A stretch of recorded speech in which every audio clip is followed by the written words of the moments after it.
오늘 본문의 말씀은 이사야서 6장의 말씀입니다. 이 이사야서 6장은 여러분들이 한 번쯤은 들어보셨을 수도 있는 굉장히 유명한 구절이 있는 본문이에요.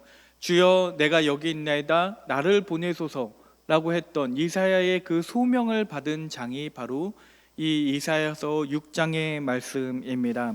그런데 오늘 우리는 이 본문에서 이 이사야가 했던 결단, 내가 여기 있나이다 나를 보내소서라는 그 결단에 주목하기보다는 그가 그 결단을 내리기까지, 그가 그 소명을 받기까지의 그 과정들을 살펴보고자 합니다. 그래서 우리가 그 과정을 살펴봄으로써 우리가 예수 그리스도 없이는 하나님 앞에 결단할 수 없고 소명을 받을 수도 없고, 예수 그리스도의 속죄 없이는 우리가 감히 하나님 앞에 나아갈 수 없다는 것에 대해서 생각해 보고자 합니다. 우리 옆 사람과 잠깐 인사하겠습니다. 하나님 앞에 겸손하게 나갑시다.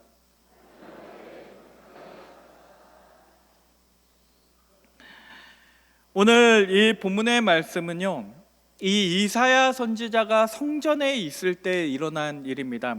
이사야 선지자가 그 성전에 있는데 거기에 하나님의 영광이 가득 찬 것을 이사야가 바라보게 됐을 때 그가 했던 행동에 대해서 다루고 있어요.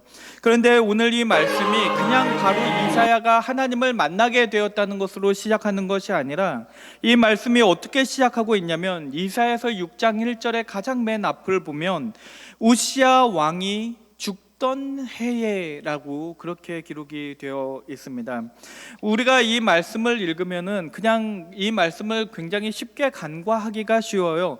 그냥 우시야 왕이 죽던 해에 이런 일이 일어났구나, 언제 이 일이 일어났는지 그 시기를 알려주기 위해서 이 말씀이 기록되어 있구나, 그렇게 생각하기가 쉽지만 이 우시야 왕이 죽던 해라는 이 말씀은 단순히 언제 이 일이 일어났는지 그 시기만을 말해주고 있는 것이 아니라 이 사건이 일어나게 된 그 역사적인 배경을 설명해주고 있는 말씀입니다. 왜냐하면 이 우시야 왕은요, 굉장히 이스라엘 역사에서 중요한 인물이었을 뿐만 아니라 이 말씀을 듣던 이 이사야서 6장의 말씀을 오늘날 우리도 읽지만 그 당시에 살고 있던 유대인들이 읽을 때 이 말씀이 그들에게 굉장히 특별한 의미로 다가왔을 것이기 때문입니다.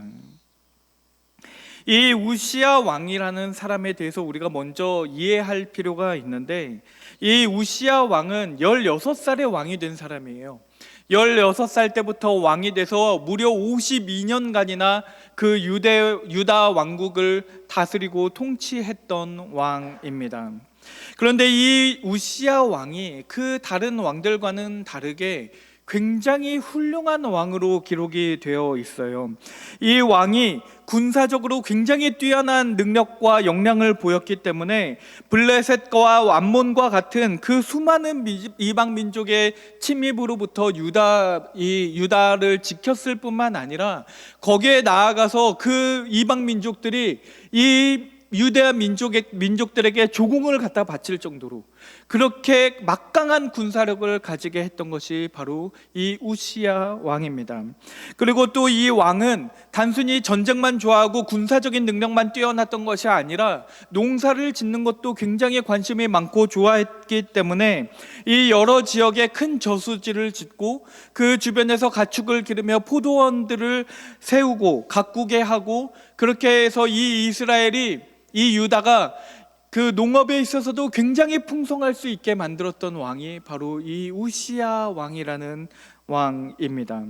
그러니까 이 우시야 왕이 통치했던 그 시대는요, 밖으로든 이 나라 밖으로든 이 안으로든 굉장히 정치를 잘하고 모든 것들을 잘했기 때문에 굉장히 나라가 풍요와 안정을 누렸다는 말입니다. 물론 그가 이 모든 일을 할 수 있었던 이유는, 그가 군사적으로도 뛰어난 일을 보이고 그런 농사나 어떤 경제적인 부분에 있어서도 큰 일을 할 수 있었던 이유는 성경에는 분명히 그 원인을 밝혀놓고 있는데, 그가 잘나고 뛰어났고 능력이 있었기 때문이 아니라 하나님께서 그를 도살피셨고 하나님께서 그를 도우셨기 때문이라고 그렇게 기록을 하고 있습니다. 역대하서 26장 4절에서 5절 말씀을 보면 이렇게 말해요. 우시야가 그의 아버지 아마샤의 모든 행위대로 여호와 보시기에 정직하게 행하며 하나님의 묵시를 밝히 아는 스가랴가 사는 날에 하나님을 찾았고 그가 여호와를 찾을 동안에는 하나님이 형통하게 하셨더라. 그러니까 이때까지만 해도 이 우시야라는 왕이 그 스스로가 굉장히 뛰어난 인물이었음에도 불구하고 하나님 앞에서 늘 겸손했던 사람이라는 것을 알 수 있습니다. 하나님 앞에서 정직하게 행했고 하나님의 선지자이신 그 스가랴의 그 말씀에 귀를 기울이면서 늘 하나님에게 묻고 그 다음에 자기가 행하고 나아갈 방향을 정했다는 말입니다. 그런데 이 우시야 왕이 이렇게만 끝났다면 정말 좋은 일이었겠지만 우시야 왕이 그냥 이대로 끝나지가 않습니다. 그가 나중에 보면 얼마나 변하는지 모릅니다. 이렇게 하나님께서 이렇게까지 정직하고 이렇게까지 칭찬을 했던 이 우시야가 어떻게 변하냐면 역대하 26장 16절을 보면 이렇게 되어 있어요. 그 우시야가 강성하여짐에 그의 마음이 교만하여 악을 행하여 그의 하나님 여호와께 범죄하되 곧 여호와의 성전에 들어가서 향단에 분향하려 한지라라고 그렇게 되어 있습니다.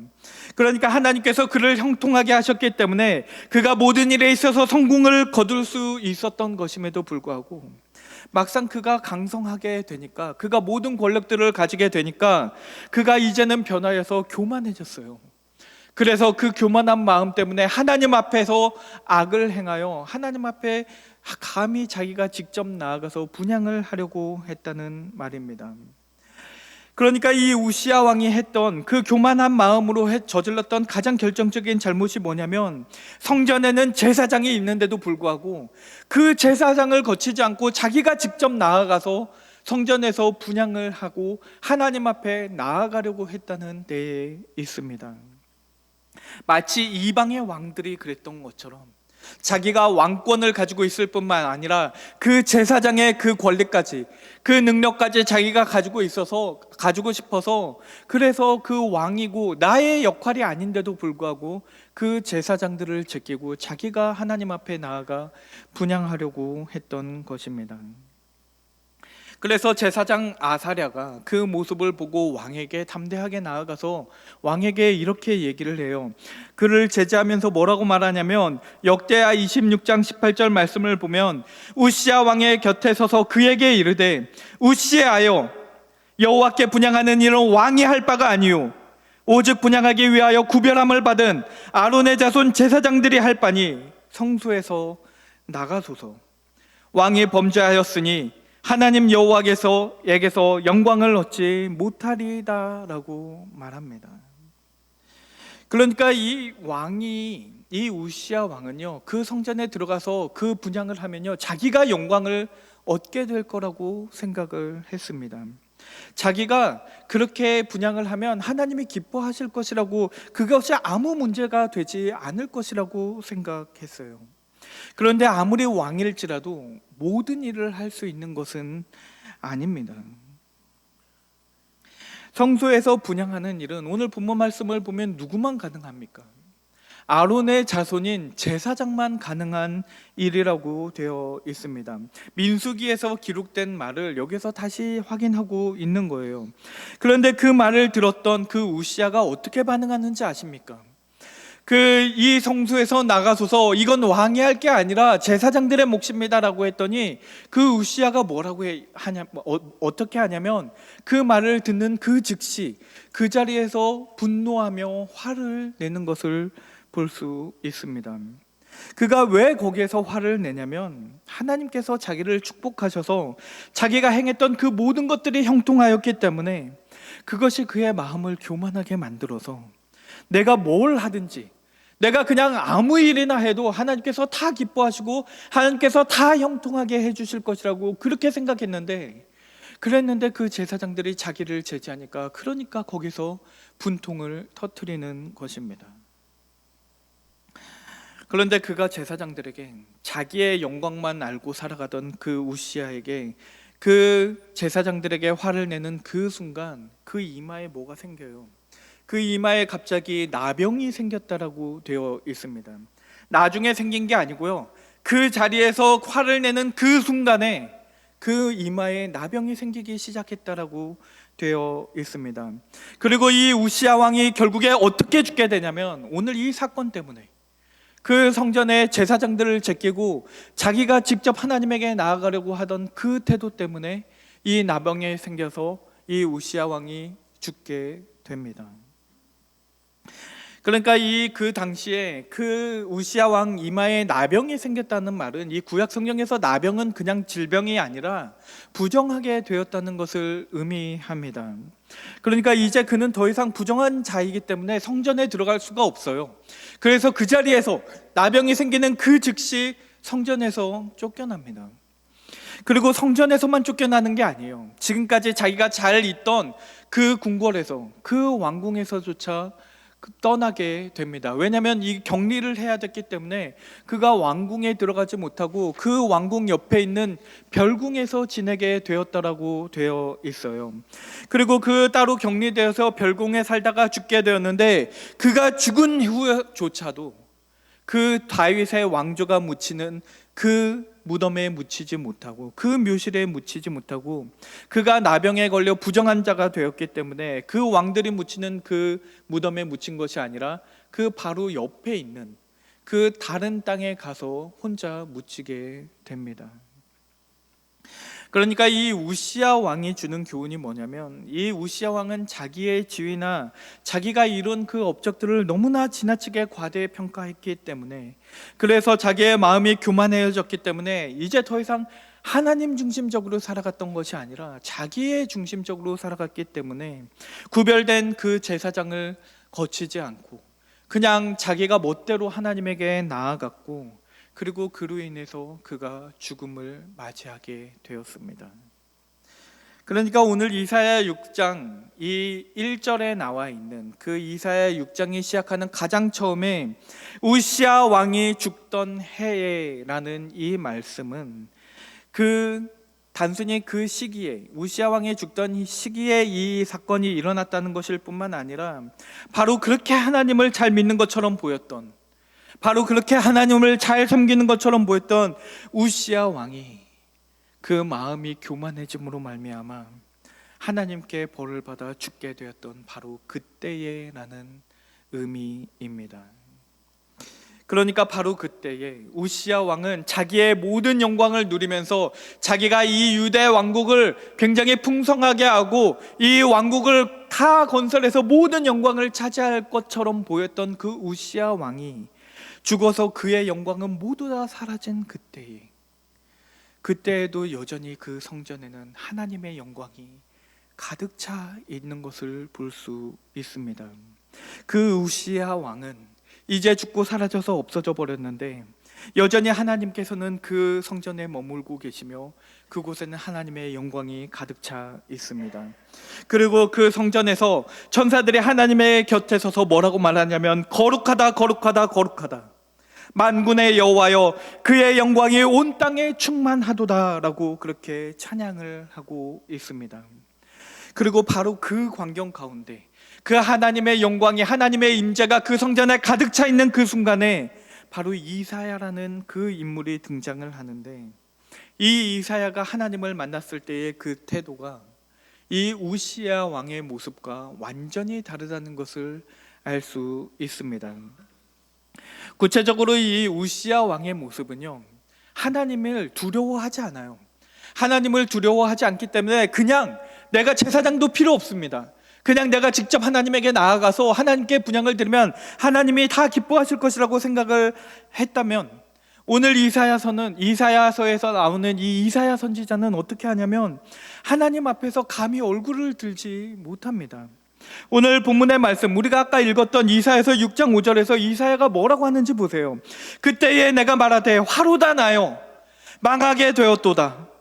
나는 입술이 부정한 사람이요 나는 입술이 부정한 백성 중에 거주하면서 만군의 여호와이신 왕을 배웠음이로라 하더라라고 되어 있습니다. 여기에서 나는 화로다 나요 망하게 되었도다라고 말할 때 이 망하게 되었다라는 말은 히브리어로는 니드메이티라는 단어인데 이 다마라는 단어의 수동형 완료, 수동태 완료형으로 쓰인 단어입니다. 이 다마라는 이 단어의 뜻은 뭐냐면요, 황폐하여졌다, 파괴되었다라는 뜻입니다. 그런데 이 뜻이요, 그냥 단순히 조금 내가 쓰던 물건이 어떤 고장 났다, 파괴되었다, 이런 정도의 의미를 갖는 것이 아니라요, 전쟁이나 천재지변에 의해서 그 모든 것이 다 휩쓸려 나가고 아무것도 남아있지 않는 그 황폐해진 상황을 말하는 것이 바로 이 다마라는 단어입니다. 그런데 이것이 그냥 쓰인 것이 아니라 수동태 완료형으로 쓰였어요. 그러니까 어떤 사고와 같은 거예요. 그냥 하나님에 의해서 내가 완전히 수동적으로 모든 것이 다 휩쓸려가서 아무것도 남지 않았는데, 그것이 앞으로 미래에 일어나게 될, 내가 앞으로 망하게 될 것이라고 얘기를 하는 것이 아니라 이미 완료되었어요. 이미 완료되어서 나는 이제 아무것도 남지 않고 내 안에 아무것도 있는 것이 없다는 것입니다.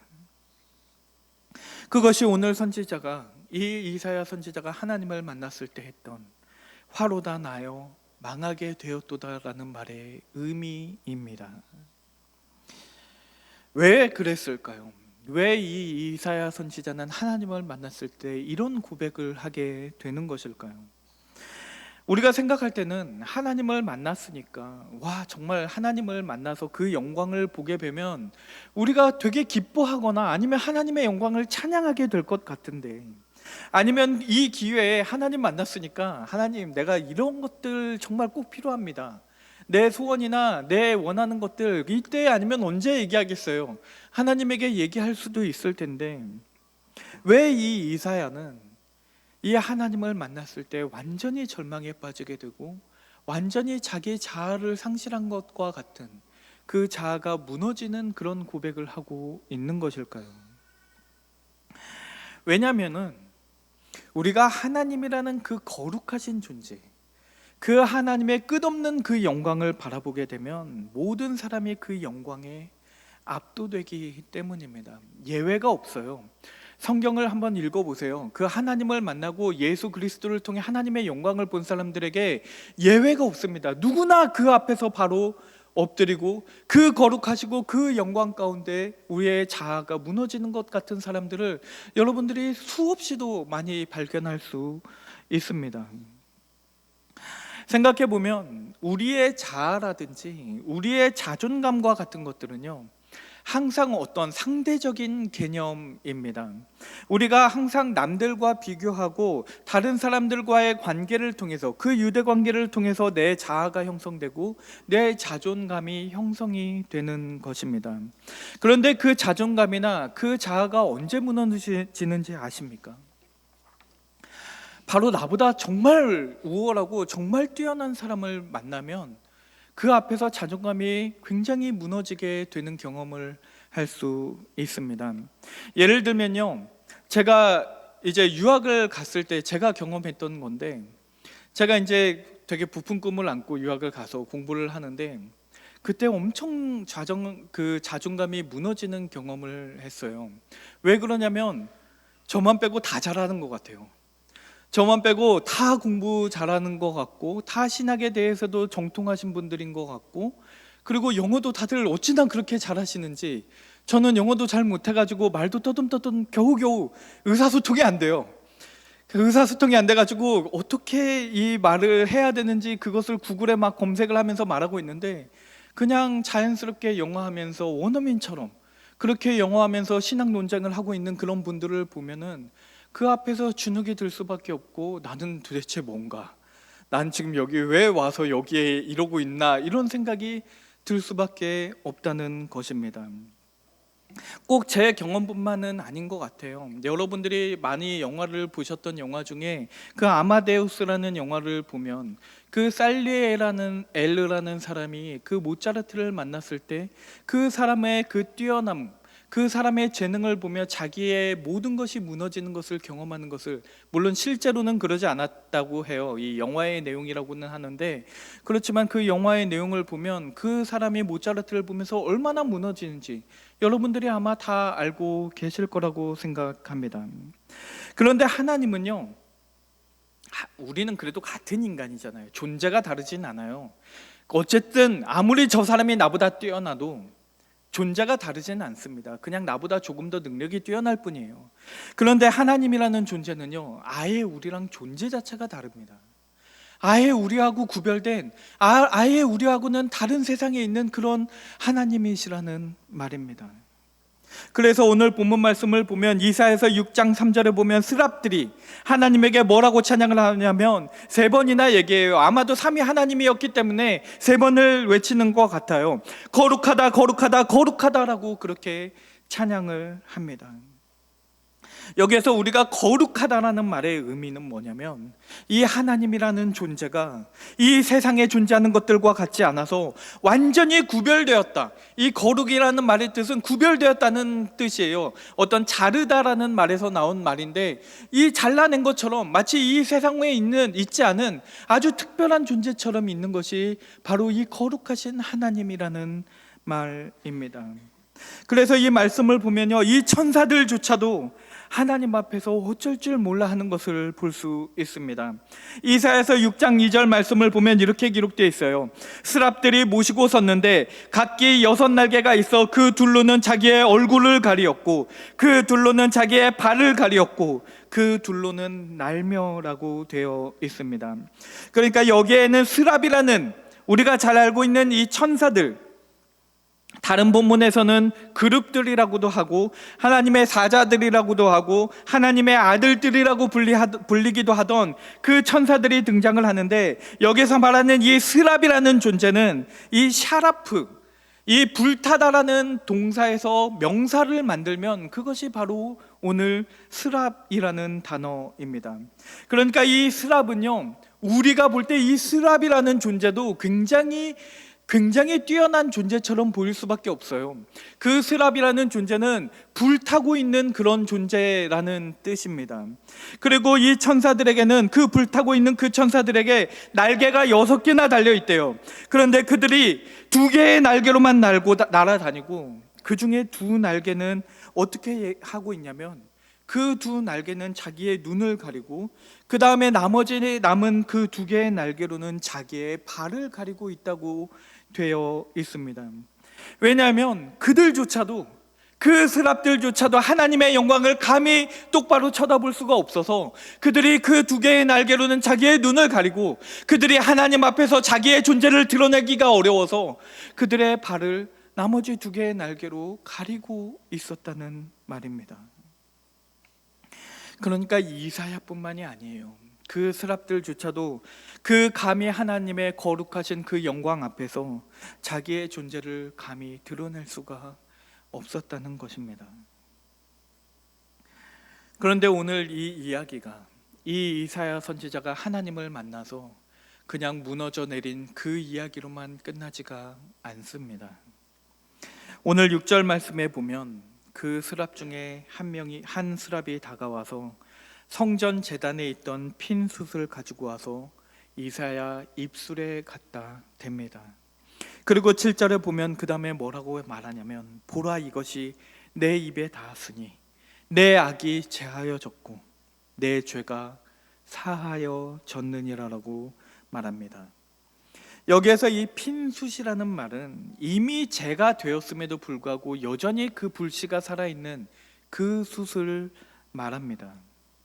이 숯을 왜 입술에 갖다 대냐면, 이 숯이라는 것은 이 우리의 더러운 것들을 정결케 하는 것을 상징하기 때문입니다.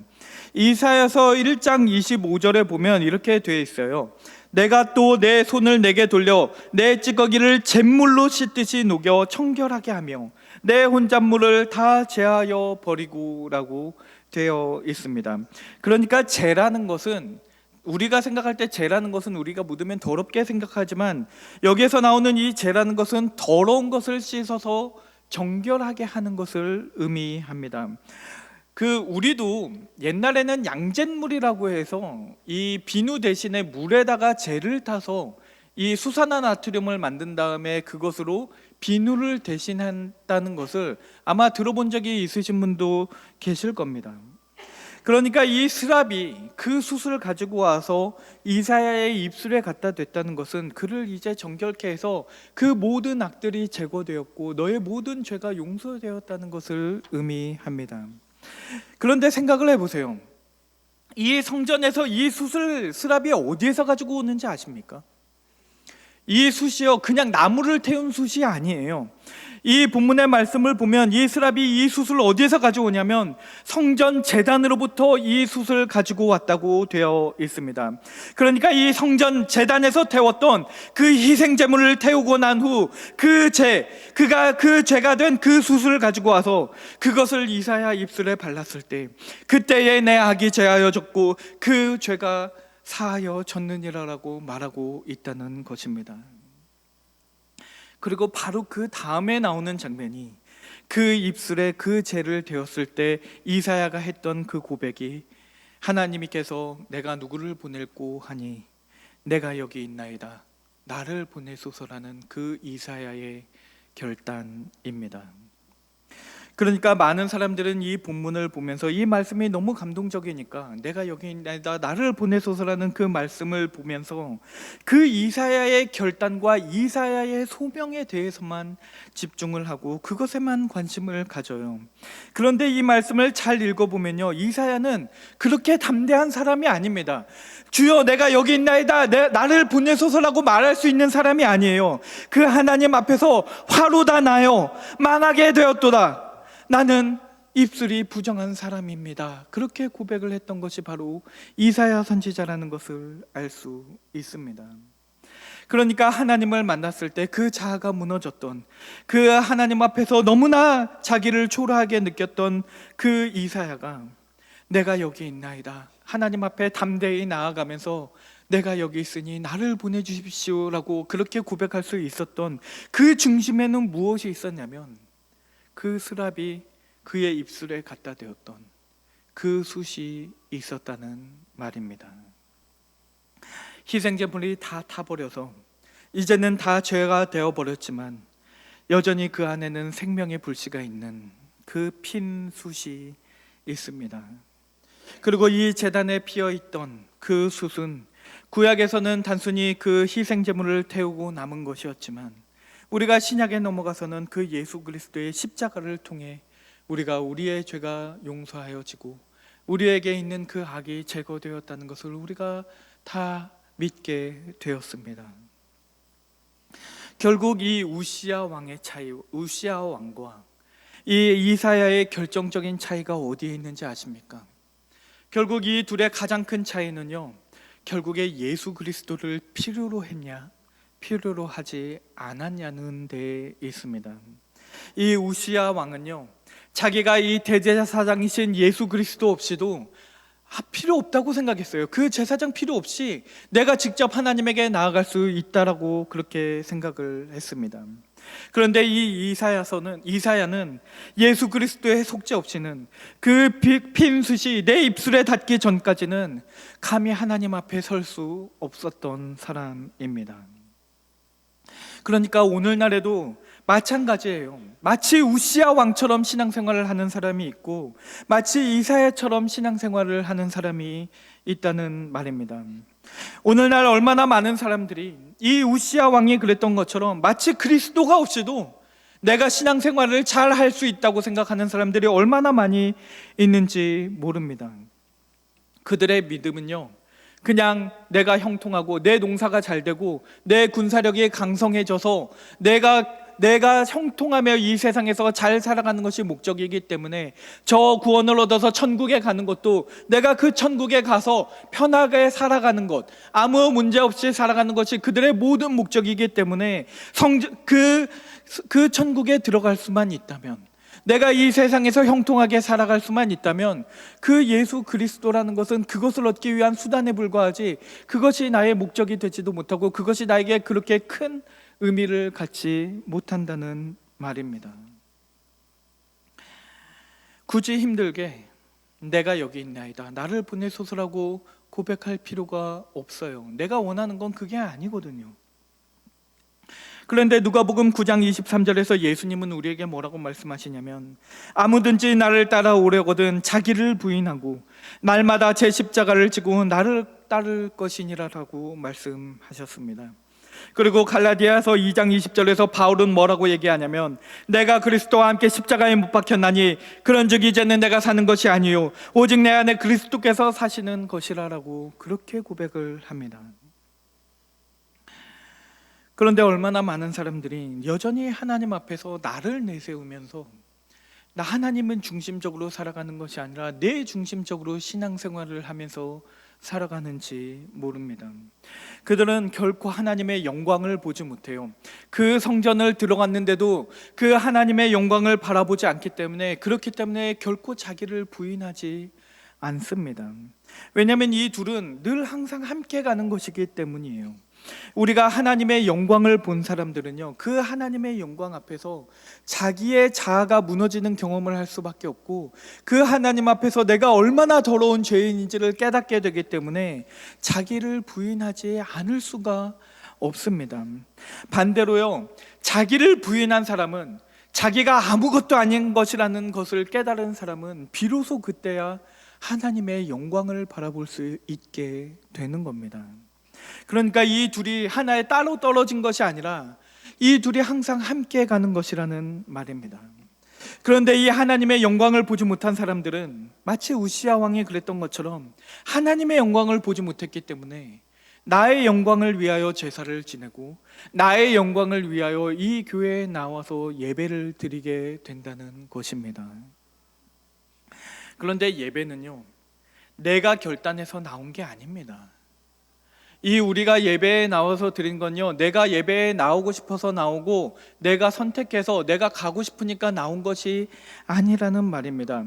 우리가 예배에 대한 개념에 대해서 제대로 이해할 필요가 있어요. 이 예배는요, 하나님께서 우리를 초대하신 자리입니다. 하나님께서 우리를 구원하시고 우리를 초대하셔서 우리의 모든 죄를 사하신 다음에 그것을 기뻐하며 하나님께 경외하고 하나님께 영광을 올리기 위해서 우리가 초대받은 자리가 바로 이 예배를 드리는 자리이지, 내가 선택해서 이 자리에 나와 하나님께 하나님 내가 하나님 나와 드렸습니다 라고 그렇게 얘기할 수 있는 것이 아니라는 말입니다. 많은 사람들이 이 예배를 나오는 것이, 내가 성전에 들어가는 것이 내가 선택해서 나의 능력으로 예수 그리스도 없이도 내가 하나님께 나아가 예배를 드린다고 생각을 하기 때문에, 그렇기 때문에 자기 마음에 들지 않는 것이 있거나 자기 마음에 어떤 수틀리는 것이 있으면 나 그냥 교회 안 갈래, 나 예배 안 드릴래 라고 얘기할 수 있게 되는 것입니다. 얼마나 많은 사람들이 너무나 쉽게 예배에 나와서 너무 쉽게 예배 드리면서 그냥 막연하게 하나님께서는 나를 사랑하시니까 내가 무엇을 하든 다 받아주실 것이라고 생각하며 살아가는지 모릅니다. 그들에게 하나님은요, 그냥 나의 고민을 들어주고 내가 힘들 때 나를 위로해 주시는 그냥 나의 개인 상담사 그 이상도 그 이하도 아닙니다. 내가 하나님 앞에서 죄인이고 내가 하나님 앞에서 심판받아야 될 존재라는 그 사실을 외면하거나 그것을 망각하기 때문에 그들은 왜 하나님, 예수님이면 안 되는지, 왜 오직 예수 그리스도만이 우리의 소망이 되는지에 대해서 전혀 이해하지를 못합니다. 그들에게 예수님이라는 것은 그냥 구원이라는 상품에 붙어있는 그냥 브랜드 같은 거예요. 이 구원이라는 상품의 브랜드는 예수라는 브랜드입니다. 그냥 이 상품에 딸려있는 것일 뿐이에요. 그냥 거기에는 어떠한 회개도 필요하지 않고 거기에는 어떠한 거듭남도 필요하지 않다고 생각을 합니다. 이 예수가 붙어있는 그 브랜드를 사기만 하면 그러면 여러분의 마음도 편안해지고 나중에 천국에 갈 수 있다고 그렇게 생각하기 때문에 그렇게 신앙생활을 하는 것입니다. 처절한 그 어떠한 회개도 경험해 보지 못했고 하나님 앞에서 무너지는 것을 경험해 본 적이 없기 때문에 모든 신앙생활에 있어서 그 생활이 피상적일 수밖에는 없고 마치 교회 생활을 문화생활하는 것처럼 그냥 내 취미 중에 하나인 것처럼 그렇게 생활을 하게 된다는 것입니다. 그런데 오늘 본문 말씀을 보면서 우리가 배울 수 있는 점은 먼저 우리가 하나님 앞에서 무너지는 경험이 있어야 한다는 것입니다. 세상은요, 우리에게 자아가 얼마나 중요한 것인지, 우리의 자존감이 얼마나 중요한 것인지를 가르치지만 성경은 우리에게 자기 부인과 자기 십자가를 가르칩니다. 하나님 앞에서 화로다 나요. 내가 망하게 되었도다. 나는 입술이 부정한 자입니다. 내가 입술이 부정한 자들 가운데 있어서 내가 알고 보니까 내가 선지자였음에도 불구하고 내가 그 더러운 백성들, 그 하나님의 말씀을 듣지 않던 백성들과 내가 하나도 다를 것이 없음을 깨달았습니다라고 고백할 수 있는 그런 경험이 있어야 한다는 것입니다. 그리고 궁극적으로는 예수 그리스도를 통해서, 그 핀수술을 통해서 우리의 상한 마음이, 우리의 통회하는 그 심령이 치유되는 경험까지 나아가야만 합니다. 결국 하나님께서는 어떤 사람을 쓰십니까? 결국 하나님께서는 우시아 왕을 더 이상 쓰지 않으세요. 하나님께서는 우시아 왕을 쓰지 않으시고 그 하나님 앞에서 엎드렸던 그 이사야 선지자를 사용하십니다. 예배의 순간순간마다 하나님께서 여러분들을 먼저 불러주셨고 예수 그리스도의 십자가를 통해서 우리의 그 부정함과 우리의 그 더러운 죄들이 다 씻겨 나갔다는 것을 먼저 고백하시기 바랍니다. 내가 예수 그리스도의 십자가 없다면 나는 하나님 앞에서 아무것도 없다라는 경험을 하셔야만 합니다. 그리고 그때 내가 하나님 앞에서 아무것도 아니라는 그 경험을 하게 될 때 우리가 비로소 내가 여기 있나이다, 나를 보내소서라고 고백할 수 있게 되는 그런 새하늘교회 성도님들 되시기를 주의 이름으로 축원합니다. 우리 기도하겠습니다. 사랑과 은혜가 풍성하신 하나님 아버지, 우리가 우시아 왕의 이야기로부터 교만의 위험성을 배우고 이사야의 이야기로부터 겸손을 배웁니다. 우리의 마음 깊은 곳에 교만이 자리 잡고 있다면 그 교만을 어루만지셔서 겸손으로 바꾸어 주옵소서. 예수님의 이름으로 기도드립니다. 아멘.